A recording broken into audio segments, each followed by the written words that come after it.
Olá, amigos e amigas, ouvintes do nosso podcast Dose Diária de Ética. Hoje teremos um episódio pra lá de especial, com um convidado exclusivo, o filósofo David Hume.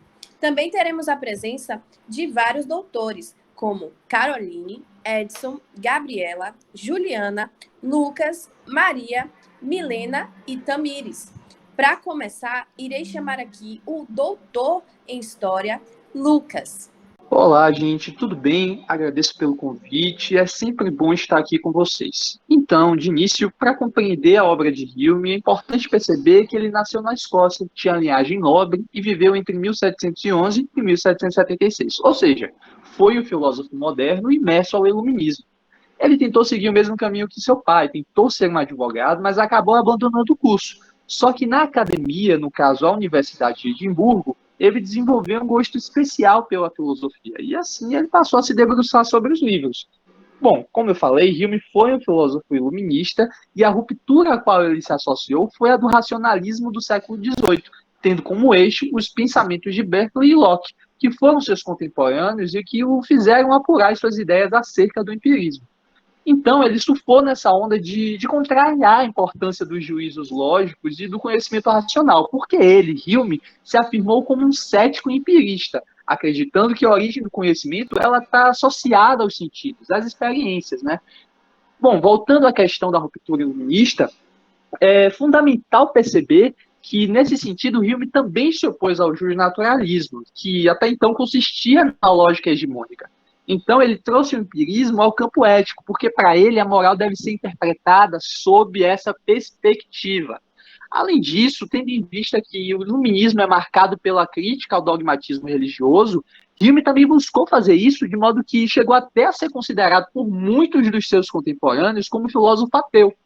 Enfim, para que a gente tenha a dimensão de quem foi Hume, tem alguns estudiosos que afirmam que ele buscou fazer no âmbito das ciências humanas o mesmo que Newton realizou no campo das ciências naturais, que foi o quê? Foi trazer à tona as leis e princípios básicos que inegavelmente comandam os modos de pensar, de sentir e de conviver dos seres humanos. Tudo isso com base, é claro, na experiência, na prática, no saber empírico. Muito bom, Lucas. Agora vou chamar aqui a pós-doutora em Ética, Gabriela. Bom dia a todos, gostaria muito de agradecer esse convite, esse podcast que sempre escuto, sou super fã. Então, bom, para entender as principais ideias de David Hume, precisamos ter em mente que ele é um famoso empirista, ou seja, ele rompe com as ideias do justnaturalismo, que já foi profundamente abordado em um outro episódio desse podcast, né? E diante disso, ele defende que as ideias surgem da experiência sensorial e das nossas percepções em cima dessas experiências, certo?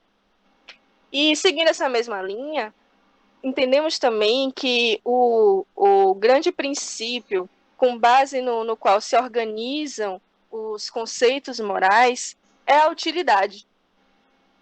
E justamente diante dessa questão da utilidade, a justiça é muito importante para a sociedade por isso, pela utilidade que ela produz, na sua organização, no equilíbrio. E as leis, elas devem ter uma referência permanente à realidade daquele local, ou seja, a sua constituição, governo, costumes, clima, religião, enfim. As leis elas devem realmente serem adequadas a cada comunidade, a cada realidade, cada experiência. Então, essas são as principais ideias de David Hume para prosseguirmos aqui nesse episódio de hoje. Bom, agradeço muito a presença e essa fala importantíssima dos nossos professores convidados. E agora, dando continuidade, graças à tecnologia de ponta, nós, do podcast Dose Diária de Ética, conseguimos o feito de trazer Hume para a nossa atualidade, para bater um papo com a gente. Então, a gente vai bater um papo com ele através das perguntas feitas pelas nossas entrevistadoras Maria Vitória e Milena. E agora estamos aqui com ele, David Hume. Hume, imagino que foi um susto quando você chegou em 2021. Não foi um bom momento para o teletransporte, né? Como você deve estar sabendo, com a chegada do vírus do Covid-19, a vacinação se tornou também uma medida urgente, tendo sido criadas várias vacinas em pouco menos de um ano. Além disso, aqui no Brasil, várias mudanças legislativas foram feitas nesse período para tentar satisfazer toda a necessidade da sociedade brasileira. Outra coisa que tem chamado muito a nossa atenção é que recentemente nós do podcast estamos recebendo várias marcações no Twitter, falando sobre a preocupação em relação aos efeitos colaterais e potenciais riscos de desenvolvimento de trombose ao receber a dose da vacina da AstraZeneca. Agora, queremos saber de você. Como filósofo de tempos antigos, qual é a sua opinião sobre as mudanças legislativas e a criação de uma vacina em tão pouco tempo? Então, Maria, me teletransportaram justo para 2021, um ano depois que iniciou a pandemia de Covid-19. Mas fico muito feliz por receber o convite do podcast de vocês. Na minha época era muito mais difícil ter acesso às informações tão valiosas e estudos tão rápidos. Sobre a pergunta, sabemos que as vacinas passam por um extenso procedimento de testagem, tendo início pela pesquisa do componente mais adequado à composição da vacina, testes em animais para comprovação dos dados e, por fim, a testagem em seres humanos. As vacinas da Covid, apesar de terem sido fabricadas rapidamente, possuem embasamento anterior, ou seja, não foram desenvolvidas do zero. Entretanto, é claro que as vacinas produzidas sem o fator de urgência são as que trazem uma ideia de certeza científica, já que elas conseguiram praticamente eliminar certas doenças. Com a emergência global causada pelo novo coronavírus, sabemos que esse processo de produção foi muito reduzido e o próprio processo de experimentação foi abreviado. Por isso, acredito que esse processo de experimentação e utilização da vacina como a AstraZeneca são essenciais para efetivamente imunizar mais pessoas e funciona como um modo de evolução científica para que se produza uma vacina ainda mais eficiente e que se conquiste efetivamente uma certeza científica. Diante das mudanças legislativas que ocorreram, acho que o Estado brasileiro foi prudente nesse sentido.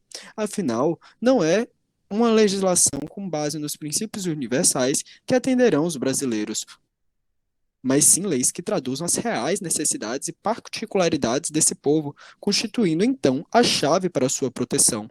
Diversas leis foram criadas nesse sentido somente com a finalidade de atender essa nova era de tanto terror na sociedade. Veja-se, por exemplo, que temos a criação de uma lei específica para setores aéreos da aviação, com a promulgação da Lei 14.034 de 2020. A Lei 14.010 de 2020 também foi outra importante criação a fim de trazer diversas alterações no mundo jurídico, modificando aspectos de prescrição e resolução de contratos. Isso tudo serve para fundamentar as minhas teorias de que as leis são reflexos do tempo e da necessidade humana de se adaptar à sua própria realidade. Certamente, essas leis também serão modificadas com o passar do tempo e imunização da população brasileira. Obrigada, Hilme. Muito importante essa sua análise. Agora, ainda falando sobre o contexto pandêmico, a gente viu aqui no Brasil um grande incentivo ao uso de medicamentos sem comprovação de eficácia, como a cloroquina, inclusive com a tentativa de alterar a bula desse remédio para que fosse indicado ao tratamento da Covid-19. Vimos também nos Estados Unidos em que o ex-presidente chegou a sugerir injeção de desinfetante contra a doença. Você, como um grande nome do empirismo, como enxerga esse tipo de indicação sem o devido consenso da comunidade científica? Dentro da lógica empirista, entendo como inadmissível e completamente irresponsável, num cenário tão crítico como a pandemia, a indicação de tratamentos que não tenham base científica apoiada na experiência e observação cuidadosa do vírus e suas reações medicamentosas. Não se pode, por exemplo, por mero juízo de causa e efeito, pensar que um paciente medicado com a cloroquina se curou. Todos os que fizeram também teriam esse resultado. Se fosse assim, poderíamos dizer que a água também cura a Covid, já que todos se curaram por beberem água. É justamente essa causalidade que os empiristas sempre buscam contestar. Por isso, a necessidade da utilização de placebos e outros meios de testes a fim de se verificar real eficácia medicamentosa. É importante salientar que o medo da doença também faz com que diversas pessoas acreditem em soluções que talvez não tenham embasamentos científicos e por isso há de se ter cuidado. Muito obrigada, David Hilme, por sua presença e por suas contribuições. todas com certeza muito esclarecedoras. E a você que acompanhou o nosso podcast de hoje, se quiser saber mais sobre as ideias de David Hume, nós, do Dose Diária de Ética, indicamos todas as suas obras, em especial Tratado da Natureza Humana e Investigação sobre o Entendimento Humano e sobre os Princípios da Moral. Além dessas indicações, o filme O Poço fez muito sucesso e também pode ser associado às ideias deste grande pensador. Esse foi o episódio de hoje. Muito obrigada a todos e até a próxima!